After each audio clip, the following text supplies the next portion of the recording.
Over 200 years ago, there was a revolution, an American Revolution, an event that literally changed the course of history.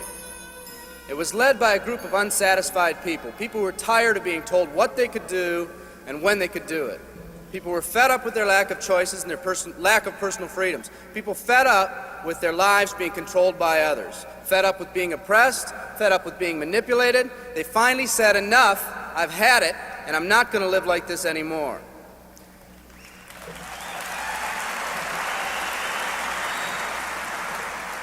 Our ancestors were people that took full responsibility for what happened to them. It was that spirit that ignited a country and formed what is now a giant in the free world. I have a question for you. Where's that spirit today? It's time for another revolution. Let me explain one of the laws of the universe. It's called the law of use, and it says simply this: whatever you don't use, you lose. Lack of use causes loss. Ambition unused declines. Faith unused decreases. If you don't use your skills, you lose your skills. If you don't use your freedom, you lose your freedom. Freedom does not come automatically. It's not attained and then handed down to us as an inheritance. It must be achieved each day. At the turn of the century, in the year 1900, less than 10% of us worked for other people or the government. Over 90% of us were self-employed. We were an independent people.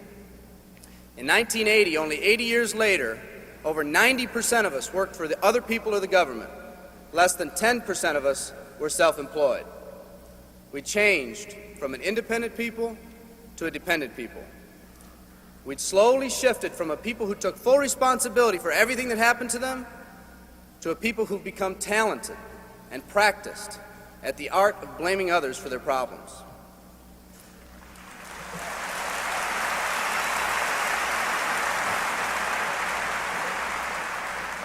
Our giant has fallen asleep.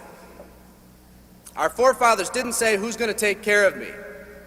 They simply said, all I ask is the opportunity to be free and the ability to take care of myself and my family. Today, we elect officials who will, quote unquote, take care of us.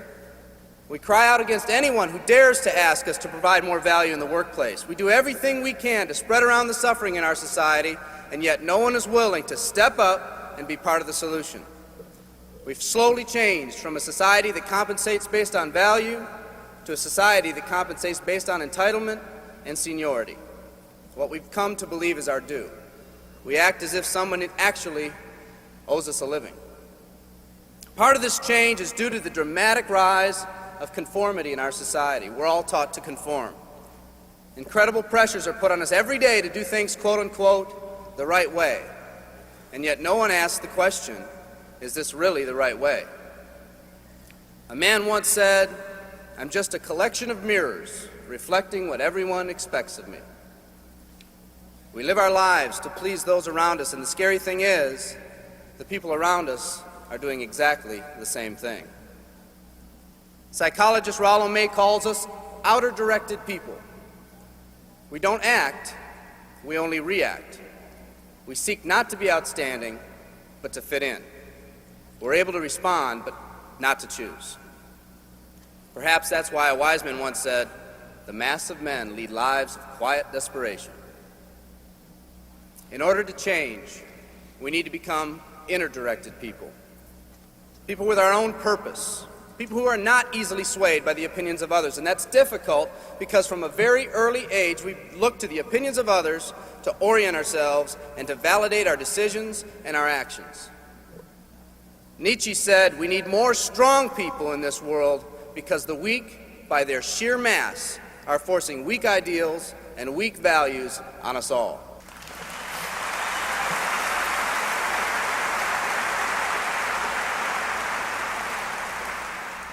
Today's massive social and economic changes are waking this slumbering giant. Some people may not be ready right now for the changes happening today in today's society. It doesn't matter if they're ready or not.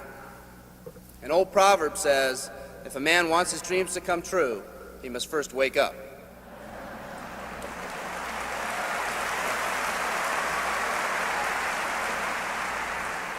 I, for one, am glad for the radical changes in our society because I believe that within that crisis, we will find that independent spirit that once pioneered this country.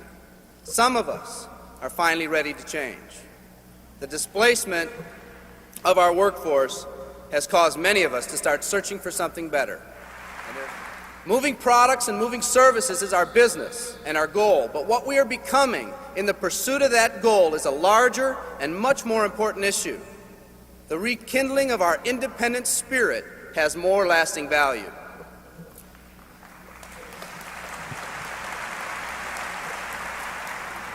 There's no more noble a business than the business that encourages the development of people. Every living organism has one and only one central need in life: to fulfill its own potentialities.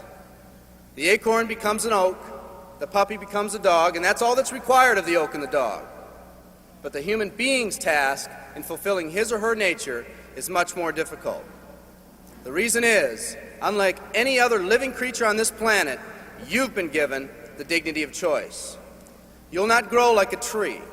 You'll grow only as you plan and choose to grow. When a person chooses to live, two things happen.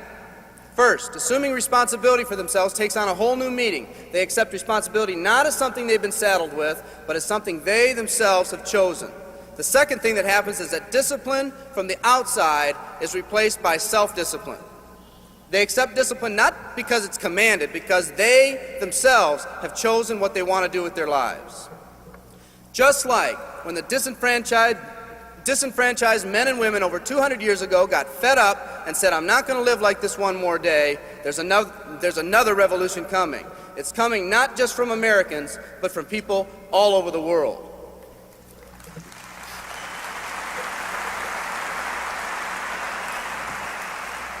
It's coming from people who've been oppressed in meaningless jobs, from people who've been unjustly held back, from people who've been slighted or ignored, from people who've had their hopes crushed time and time again by the circumstances around them, from people who've been playing in a game where the rules weren't the same for everyone, from people whose dreams have almost died by the methodical dripping of negative and pessimistic forces, people who've just been waiting for the right opportunity to present itself, an opportunity that they could hold on to, believe in, a place where people believed in them. I hear the rumbling of this coming revolution every day. The old rules are changing, and society is finally ready for that change. Will people try to persuade you not to rise up? Yes, they will, and sometimes with the best of intentions. But we must fight anyone or anything that tries to influence us against our freedom. And they'll try. Believe me, they'll try.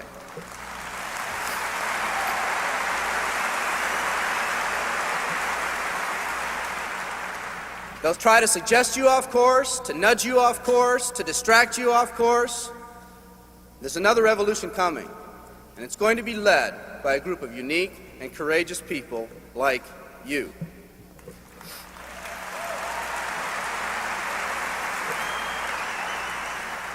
People who've had it with the way things are. People who've picked out their mountain in life and said, "I'm going to the top."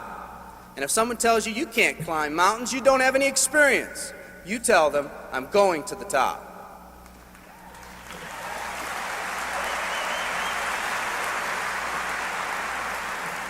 And if your neighbor tells you, "Come on, choose another mountain, that one's too rocky," what are you going to tell them? And if someone tells you, "Let's go over here where it's not so steep," what are you going to tell them?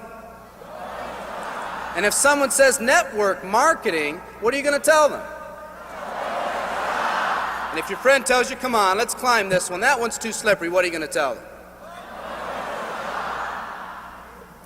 If anyone tells you you can't go up, it's too rocky, too steep, too slippery, you say, "Listen here, I'm going up. You're either going to see me waving from the top or dead on the side. I'm not coming back."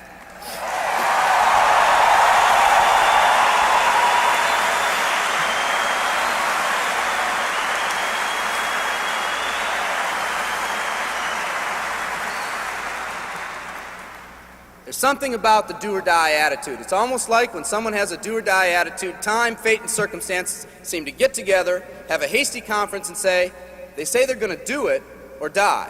We might as well let them have it.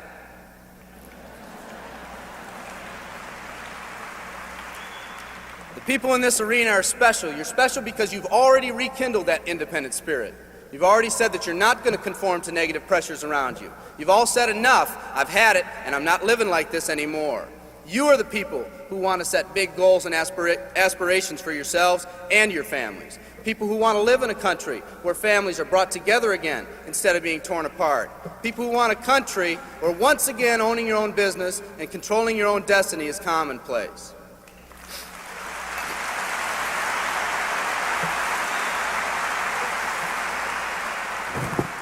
People who want a country where every man, woman, and child is treated with equal respect and dignity.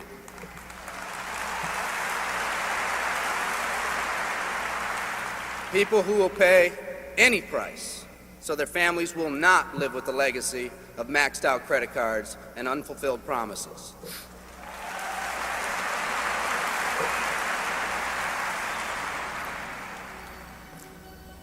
Today, we stand at the genesis of a new revolution, and people like you are going to lead it.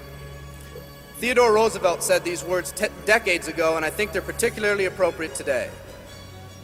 He said, "We see across the dangers of the great future, and we rejoice as a giant refreshed. The great victories are yet to be won, the greatest deeds yet to be done. I've dreamt of a company that can give us the opportunity to make these dreams come true by allowing us all to fulfill our own true potential." I love you all. Thank you very much.